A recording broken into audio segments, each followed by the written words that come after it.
Assalamualaikum warahmatullahi wabarakatuh. Pemirsa, selamat datang di channel The Pico News, pusat informasi yang keren dan cool. Kali ini tentang debt collector.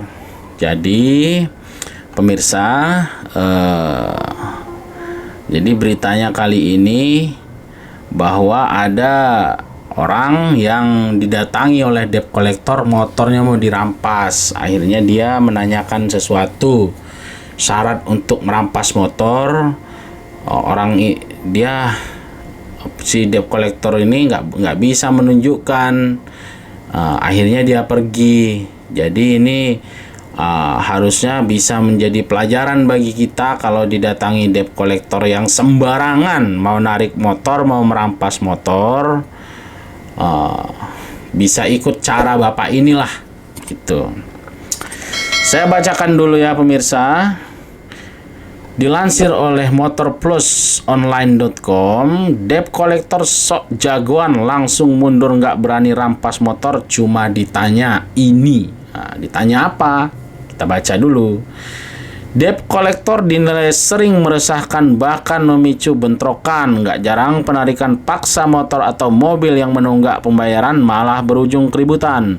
Berkali-kali insiden perampasan motor kreditan di jalan dan bukan pemilik kendaraan ketakutan. Bikin pemilik kendaraan ketakutan. Bahkan kekerasan dan ancaman yang dilakukan debt collector untuk menyita kendaraan yang cicilannya bermasalah. Walaupun penarikan paksa kendaraan yang menunggak pembayaran bisa dilakukan kapan saja, tapi tidak dengan kekerasan. Jadi pemirsa, pertama, menurut saya Anda harus komit dong, gitu loh, komitmen. Jadi Anda sudah janji kepada bank yang tempat Anda minjem uang, misalnya bayar setiap tanggal 10, harus komit tanggal 10 gitu loh. Kalau Anda nggak komit, berarti Anda salah dong. Anda sudah janji tapi Anda lewat dari waktu, berarti Anda salah. Nah, ketika Anda salah harusnya ada itikat baik. Anda ngomong ke banknya baik-baik. Solusinya bagaimana? Pasti ada solusi. Kalau Anda kabur-kaburan ya jadinya begini gitu loh. Menurut saya pasti nggak menyalahkan sebelah aja. Pasti ada kesalahan dari dua-duanya gitu loh. Dan si debt collector juga jangan main asal rampas gitu loh. Harus ikut peraturan yang ada. Hal ini peraturannya ya, dilihat dalam putusan Mahkamah Konstitusi menjelaskan bahwa penyitaan objek jaminan fidusia melalui pengadilan negeri hanya bersifat alternatif. Yang artinya perusahaan pembiayaan melalui debt collector berhak menyita kendaraan leasing tanpa melalui pengadilan jika debitur tidak memenuhi kewajiban pembayaran sesuai perjanjian di awal. Tapi yang harus diketahui, ini panjang beritanya pemirsa ini. Tapi yang harus diketahui, tindakan penyitaan tidak bisa dilakukan semena-mena hingga memakai tindak kekerasan.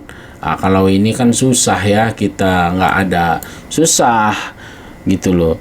Apalagi sampai melibatkan pihak lain, susah kalau yang dibilang kekerasan ini. Karena menurut debt collector tidak kekerasan, menurut yang debiturnya ini kekerasan, bagaimana gitu loh.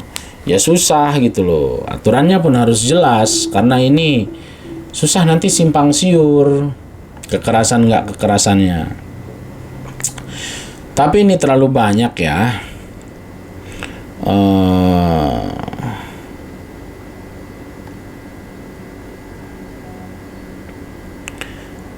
Persyaratan berupa dokumen yang harus dibawa dan ditunjukkan debt collector saat hendak melakukan penagihan. Dokumen tersebut berupa KTP. Jadi ini ya pemirsa yang mau ditanya, yang kita harus tanya kepada debt collector kalau dia mau narik kendaraan, tanya KTP-nya. Sertifikat Profesi Pembiayaan Indonesia. Nah, ini ada sertifikatnya. Tapi apakah sertifikat ini gampang dipalsu atau tidak? Ya, kita nggak tahu juga. Surat tugas dari perusahaan pembiayaan dan bukti jaminan fidusia. Menurut saya yang penting ya bukti jaminan fidusia ini. Kalau cuman KTP berupa fotokopi ya susah juga. Bisa aja dia sudah edit itu datanya. dia palsukan itu kan. Jadi surat tugas dari perusahaan pembiayaan dan bukti jaminan fidusia. Bukti jaminan fidusia itu yang paling penting, itu yang harus kita tanya. Tapi alangkah lebih baiknya ya bayarlah tepat waktu biar nggak ditarik. Cuman kalau ditarik ya mau gimana juga, Anda punya utang ke orang ya Anda kalah lah mau sampai mana juga, kecuali Anda mau berani-beranian. Contoh nih di kampung saya ini siapa nggak ada yang berani narik motor, ya kalau begitu ya susah juga gitu loh. Kekerasan dilawan dengan kekerasan. Tapi ya mau gimana pun juga Anda punya utang ya Anda salah, Anda harus bayar, intinya begitu. Coba kalau uang Anda di orang ya Anda pasti pusing kan. Ini uang orang yang ada di Anda ya buru-buru Anda bayar gimana pun caranya gitu loh.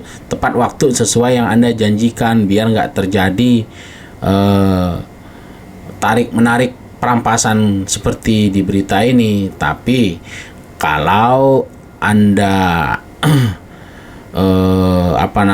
didatangi debt collector ya Anda tanya aja, Anda tanya yang persyaratan itu tadi, bahwa benar dia ditugaskan untuk menarik gitu.